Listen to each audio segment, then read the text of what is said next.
Okay. I know I said one holiday video, but 'tis the season for giving and giving and giving and giving, right? So here is holiday video number 2. Enjoy.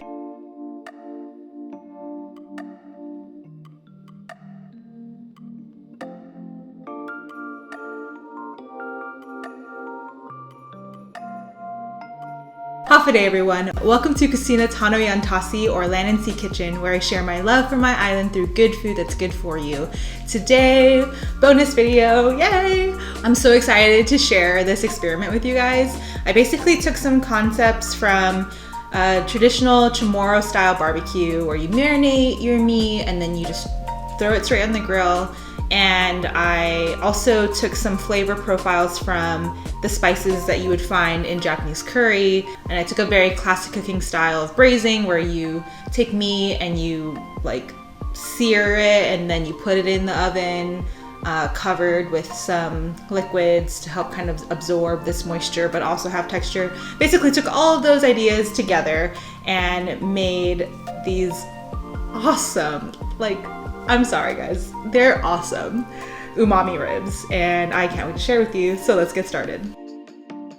Alright guys, for this recipe you're gonna need a rack of pork spare ribs, a cup of honey, a cup of coconut aminos, about 3 knobs of ginger, a head of garlic, and 1 yellow onion. And then you're gonna want to use some salt, some white pepper, a teaspoon of sesame oil, about a tablespoon of cinnamon, a teaspoon of cumin, and a teaspoon of nutmeg. Alright, so take your yellow onion and throw it around some, and then you're gonna just chop off the ends and remove the skin. And we don't need to do anything too crazy with this onion. All you want to do is cut it into chunks. I did it into about thirds. Look, there's Luke.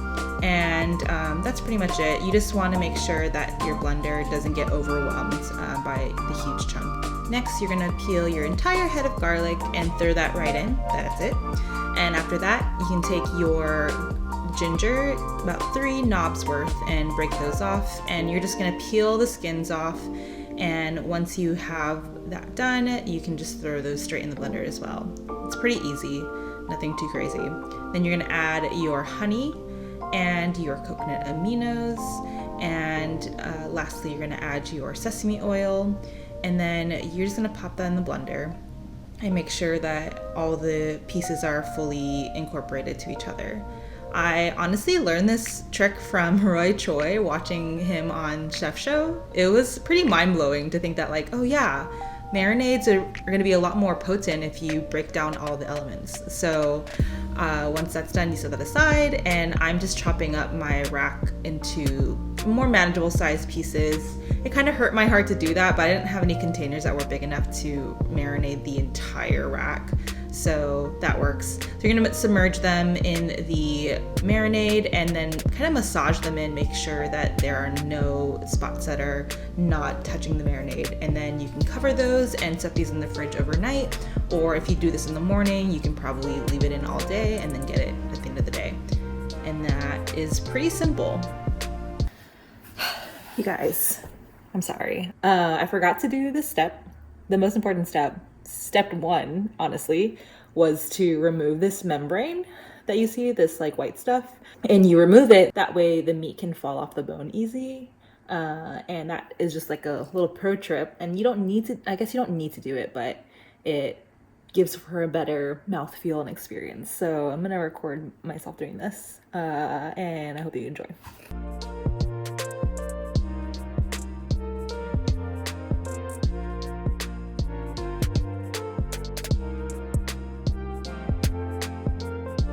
All right, now that I cut the membrane off, I'm putting it back into the marinade, so that way the parts that are exposed now, because we cut off the membrane, I don't even know if you can see me. I just threw my iPad up and I was like, oh shoot, I need to record this. But yeah, so I'm just resubmerging it in the marinade and letting it sit for a few more hours, and we'll get back to this tomorrow.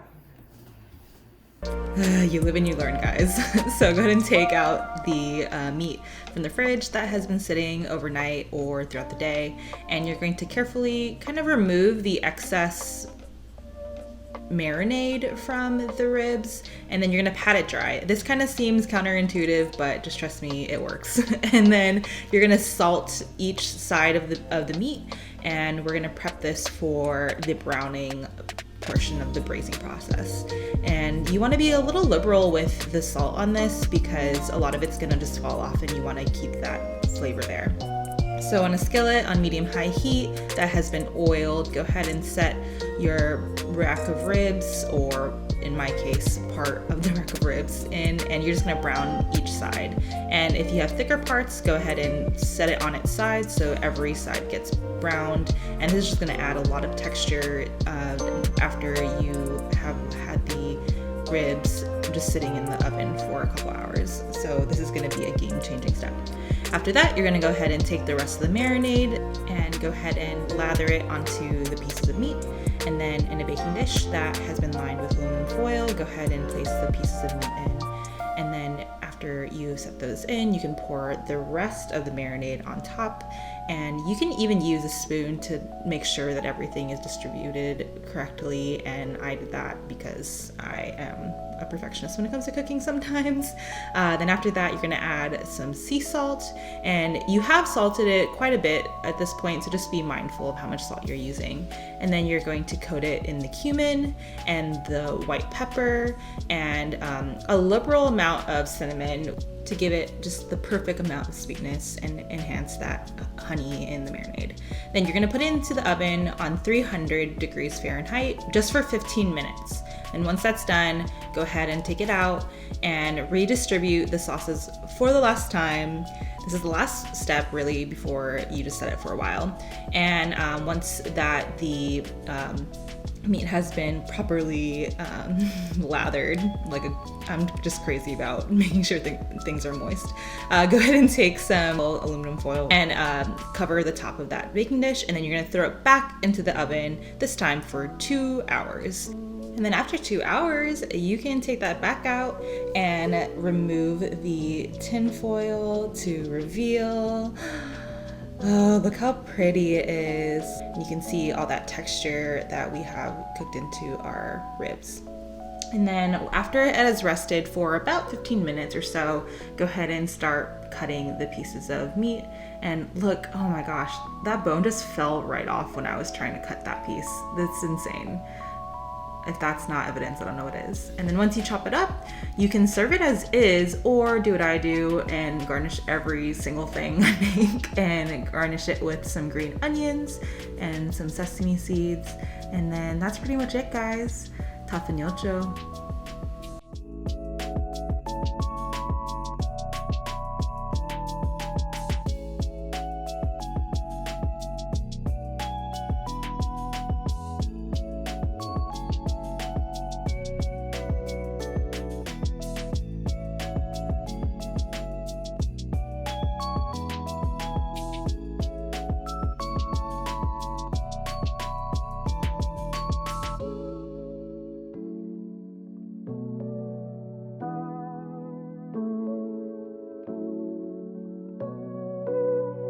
Thank you guys so much for watching. I hope that you enjoyed watching this video as much as I had making this video. It was a couple days worth of work, but honestly not that hard. It just requires some forethought, you know, remember to marinate it, and then just set some time aside to let these ribs sit in the oven for a couple hours. But besides that, it's not that difficult. And I hope that you guys try it. And if you do, please let me know. Leave a comment on this video. If you liked what you saw today, go ahead and like this video and subscribe to the channel. And that way you will be up to date with all the recipes that I'm making and sharing with you guys. My heart is just to connect with as many of you as possible. So if you can let your friends and familia know, it would be a Christmas gift to me. And this is the season for giving, right? So from my kitchen to yours, I hope that you have a great holiday season, that you're safe, and that your hearts and your bellies are filled with love. And I cannot wait to see you next year.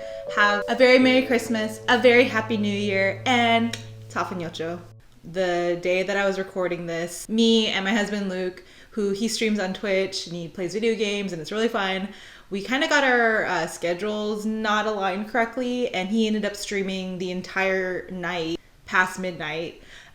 when I had finished making these ribs, and I was so excited for him to try them. I was gonna be real sad if he like went to bed that night and didn't try these ribs, because I really needed his opinion and I just wanted that validation. I was like, these are good, right? I like took a bite into them myself and I was like, I need someone in real life to come here and eat this with me. I need my husband, who is playing video games for hour number 6 at this point, to come over here and like eat these ribs for me. I was so happy that when he was done streaming, he came over here at 12:30 a.m. and he just like ravaged these ribs, and I never felt so proud of myself. I was like, I did it. Ah.